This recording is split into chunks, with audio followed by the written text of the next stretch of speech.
Hello বন্ধুরা, কেমন আছেন? আশা করি সবাই আছেন। বন্ধুরা, রাজনীতি ফিরল রাজপথে, এরকমই কিন্তু আপডেট কিন্তু আমাদের সামনে চলে এসেছে। অবশ্যই আমরা বিস্তারিত আলোচনা করবো। তার আগে আপনি যদি এই চ্যানেল নতুন থাকেন, তার চ্যানেলটি সাবস্ক্রাইব করে আমাদের পাশে থাকুন। এরকমই নিত্য নতুন রাজনৈতিক খবর এবং সর্বশেষ আপডেটগুলি সবার আগে পাঠানো। তাহলে চলো বন্ধুরা, শুরু করা যাক।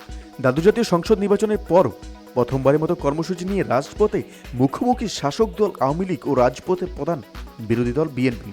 শনিবার বিএনপি কালো পতাকা মিছিল ও আওয়ামী লীগ শান্তি ও গণতন্ত্র সমাবেশ কর্মসূচি পালন করে।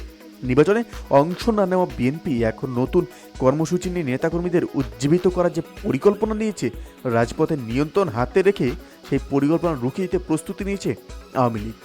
দ্রব্যমূল্যের ঊর্ধ্বগতি প্রতিবাদে শনিবার দুপুর 12টা থেকে রাজধানী নয়াপল্টনে দলীয় কার্যালয়ের সামনে জড়ো হতে শুরু করে। সংক্ষিপ্ত সমাবেশে শেষে বেলা 3:30টার দিকে কালো পতাকা মিছিল শুরু হয়। এই সময় বিএনপি স্থায়ী কমিটির সদস্য গায়েশ্বরচন্দ্র রায় 30শে জানুয়ারি দেশের সব মহানগর, জেলা, উপজেলা, থানা ও পৌরসভায় কালো পতাকা মিছিল কর্মসূচি ঘোষণা দেন।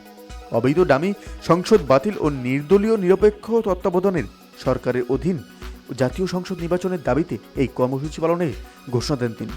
অপরদিকে রাজপথে বিএনপিকে কোনো ছাড় দিতে নারাজ শাসক দল আওয়ামী লীগ। নির্বাচনের আগে যেভাবে একের পর এক কর্মসূচি নিয়ে রাজপথে নিজেদের নিয়ন্ত্রণে রাখতে সক্ষম হয়েছিল, ঠিক একইভাবে নির্বাচন পরবর্তী সময়েও রাজপথ দখলে রাখতে চায় দলটি। টানা চতুর্থ মেয়াদে সরকার গঠনের পর প্রথম কর্মসূচি হিসেবে শনিবার বেলা 3:20 রাজধানী বঙ্গবন্ধু অ্যাভিনিউয়ে শান্তি ও গণতন্ত্র সমাবেশের আয়োজন করে ঢাকা মহানগর দক্ষিণ আওয়ামী লীগ।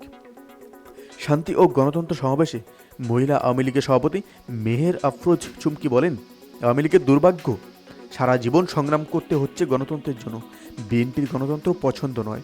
মৎস্যজীবী লীগের সভাপতি মোহাম্মদ সাইদুর রহমান বলেন, যারা কালো পতাকা মিছিল করছেন, একদিনে তারা হাতে হেরিকেন নিয়ে ফিরে যাবেন। এর আগে বিএনপির সমাবেশে 7ই জানুয়ারি সরকার নৈতিক পরাজয় হয়েছে উল্লেখ করে দলটির স্থায়ী কমিটির সদস্য আব্দুল মঈন খান বলেন, জনপ্রতিনিধিহীন সরকারের বিদায় ঘণ্টা বাজাতে রাজপথে এসেছে। এই সরকার কালো পতাকার কালো আধারে নিশ্চিত হয়ে বিদায় নিতে বাধ্য হবে। দলের ভাইস চেয়ারম্যান AZM জাহিদ বলেন, আমি আর ডামি ভোট 7ই জানুয়ারি 90% মানুষ ভোট প্রত্যাখ্যান করেছে। এরকমটা কিন্তু আপডেট কিন্তু এসে যায় এবং আপনাদের সামনে তুলে ধরলাম। অবশ্যই এই আপডেট সম্পর্কে আপনার কি মতামত সেটি আমাদের কমেন্টে জানাতে ভুলবেন না। ভালো থাকবেন, সুস্থ থাকবেন, ধন্যবাদ। দেখা হচ্ছে পরবর্তী নতুন কোনো ভিডিওতে। আপনি কোথা থেকে দেখছেন সেটিও আমাদের কমেন্টে জানাতে ভুলবেন না।